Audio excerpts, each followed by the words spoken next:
Think of the coldest night you've ever faced, the kind that silences everything, even the wind forgets to breathe. Your breath turns to fog, the fire shrinks, the world feels frozen. Now imagine 6 straight months of that. No gas, no power, no soft electric hum in the dark. Just the creak of timber, the crunch of ice, and the slow rhythm of your own heartbeat. That was life for the Vikings. Farmers, warriors, families trapped between the sea and the snow. When winter came, it didn't knock. It swallowed them whole. Yet somehow, they lived. They slept through nights colder than steel. They woke, built ships, and sailed through storms we'd never dare to face. So how did they do it? How did they eat, sleep, and breathe when the cold never stopped coming? The answer isn't magic. It's human instinct layered in wood fire and courage. And tonight we're going to light that story again.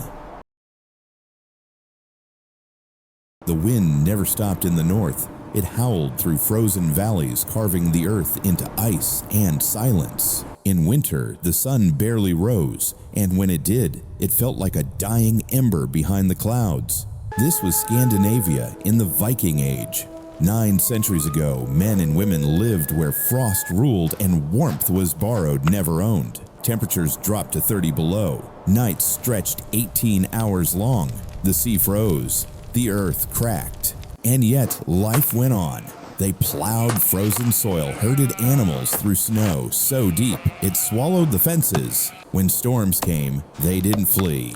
They fortified. They endured. Because in that world, survival wasn't a season, it was a culture. They had no gas, no electricity, no steel furnaces humming in the dark. Only wood wool, and the wisdom passed from one winter to the next. Every beam, every fire pit, every habit was a calculation against death. To live there was to fight the cold every single day and somehow to call it home. In Viking lands, cold wasn't a season. It was an enemy. The kind you couldn't outrun, couldn't reason with, couldn't kill, only survive. When the fire went out, death came quietly. Not with screams or storms, but with silence. It started at the feet, then the hands, then the breath. A single night without warmth could take an entire family.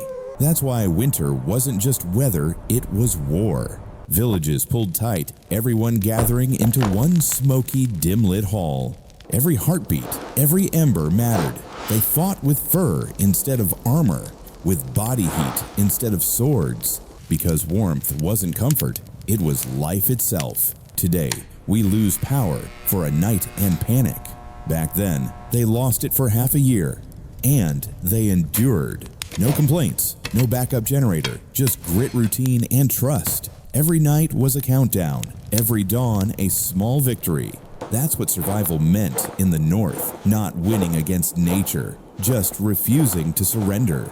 They didn't fight winter with fire, they fought it with design. Every wall, every layer of wool, every bite of food built like a system, a living machine for warmth. To the Vikings, heat wasn't just a flame, it was a strategy.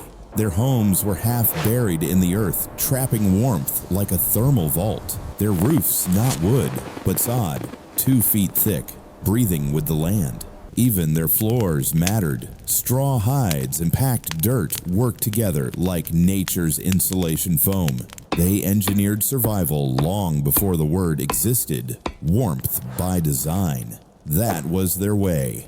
Every act, eating, dressing, sleeping, was part of one big equation. Don't lose heat. They understood physics without calling it science. They learned from wind soil and skin. They didn't just build houses, they built microclimates. Every decision whispered the same truth. You can't control the cold, but you can shape how it touches you. And that's how the North learned to live, not in spite of winter, but with it. The Viking longhouse wasn't just a home, it was a heat trap, a survival capsule built out of earthwood and instinct. Across Norway, Iceland, and Greenland, these long, low buildings dotted the frozen land like wooden ships stranded in snow. Their design was simple and genius. Thick wooden beams formed the frame. Then came the secret 3 layers of wallwood turf and wood again. up to 1 meter thick, packed tight with soil and roots. That turf layer worked like insulation foam long before insulation existed. It breathed held heat and sealed the cold out. Overhead, a sod roof 2 feet deep, heavy green alive. It didn't just block wind, it stored warmth like a living blanket of the earth itself. Inside, there was only one room. Families slept beside goat sheep, even cattle, every heartbeat, adding warmth to the air. One cow could radiate as much heat as a small electric heater. And somehow it all balanced smoke breath and warmth in perfect rhythm. At Borg in Lofoten and at Eiríksstaðir in Iceland, archaeologists still find traces of turf walls and soot-black ceilings. Silent proof that these houses worked. They kept the temperature inside around 40 degrees, when outside it was 30 below. No thermostat, no miracle. Just knowledge carved into timber, sealed with earth, and tested by generations who refused to freeze. In the heart of every Viking home, there was a fire. Not a roaring blaze like we picture today, but a quiet, steady glow. A circle of life carved into stone and ash. There was no chimney, just a small vent in the roof, letting smoke drift out slowly, deliberately. Too big a hole and the heat would escape. Too small and the family would choke. So they found balance, a dance between breath and flame. The hearth never went cold. At night, they'd lift stones from the coals, granite or basalt, and wrap them in fur or sheepskin, then slide them under the sleeping platforms. Each stone still burning at nearly 150 degrees Fahrenheit would release warmth for 5, maybe 6 hours. A primitive radiant heater built by instinct, not design. Archaeologists found blackened stones and fire pits at Joda in Norway and L'Anse aux Meadows in Canada, evidence that this system worked across oceans. It wasn't luxury. It was survival heat, recycled, shared, and passed from one night to the next. When the wind screamed outside, the fire inside whispered back. It said, "I'm still here," and for the Vikings, that was enough. Inside the Viking longhouse, warmth was earned in layers, not just from fire or furs, but from the walls themselves. Some homes hid small sleeping alcoves, narrow spaces carved into turf and wood. They looked simple, but they were the heart of the house. Each alcove was lined with straw and dry moss pressed tight to seal out the wind. A cocoon of earth, soft enough to lie in, thick enough to trap the day's last warmth. Archaeologists at Hofstaddir in Iceland found them turf walls arranged like a sandwich straw soil, nature's insulation. When night came, the air inside those alcoves stayed 6 to 8 degrees warmer than the rest of the room. That's the difference between discomfort and death. Families would crawl inside together, wrapped in wool and silence. The outside world frozen solid, but in that tiny hollow, you could still feel breath-warmth life. It was like sleeping inside the heartbeat of the earth. No bricks, no pipes, just dirt moss and human genius shaping warmth from the coldest ground on earth. Firewood. In the north, it was worth more than gold. Trees were scarce, wind was constant, and winters lasted forever. So the Vikings turned to the earth and to the animals that shared their homes. When wood ran out, they burned peat slabs of ancient moss, cut from bogs and dried in the wind. And when peat wasn't enough, they used dried animal dung. It sounds harsh, but it worked. Both burned low and steady, releasing thick smoke and deep heat that lingered for hours. No sparks, no open flames, just a slow, living warmth that filled the longhouse without waking the night. The air would turn heavy, smoky, but survivable. The soot stained the rafters' black ceiling in centuries of fire. Archaeologists found layers of ash and peat residue at Jarlshof in Shetland and Erardland in Iceland. Proof that this quiet fire kept them alive. It wasn't about comfort, it was about control. They learned to make the smallest flame last the longest time to stretch warmth the way we stretch hope. When dawn came, the house still breathed heat, a whisper from the night before. not luxury, just survival, one ember at a time. When night fell, the Vikings didn't crawl under blankets, they wore them. Layer after layer, wool leather fur. Not fashion, armor, the kind you slept in, the kind you died in. Wool was their secret, thick, oily, rich, with lanolin nature's waterproof shield.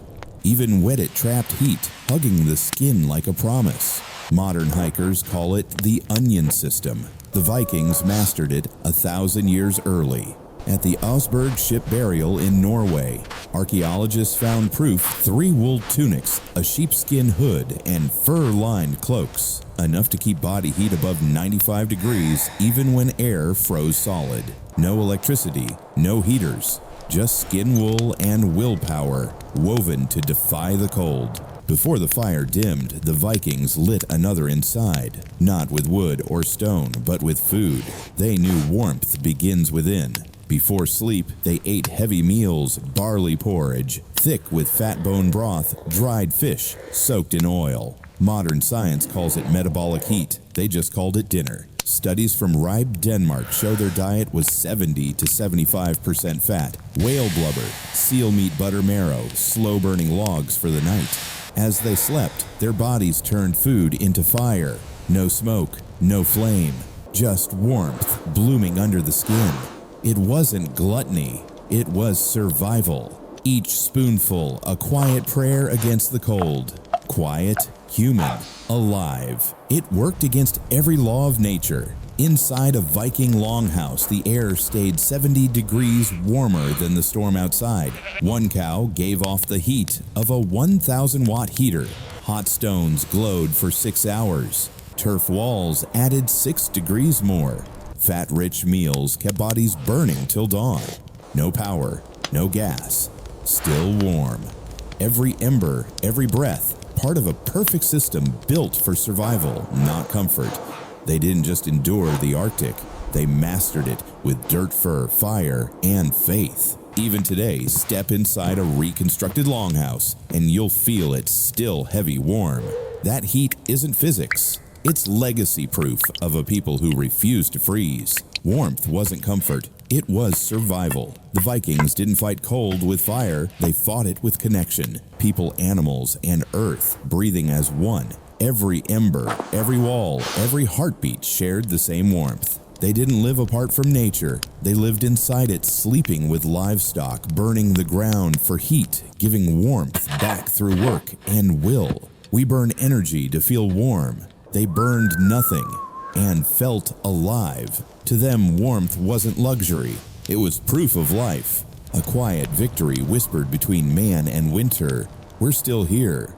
Could we survive if the power went out tonight? No lights, no heater, just silence. The Vikings did. No electricity, no gas. Only knowledge, unity, and courage. They understood heat not as a switch, but as something you built and shared. They lived close to the cold, not running from it.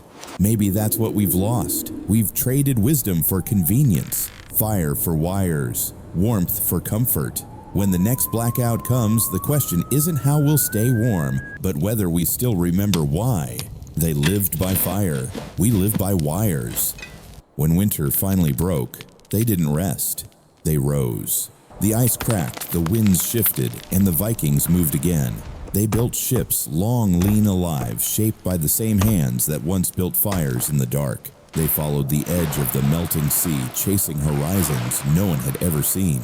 Past the storms, past the cold, past the limits of their world. And somehow, they reached another one.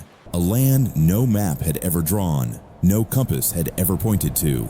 They found a new world, not by luck, but by will. Because once you've learned to survive winter, no ocean can stop you. And that is a story for tomorrow's fire.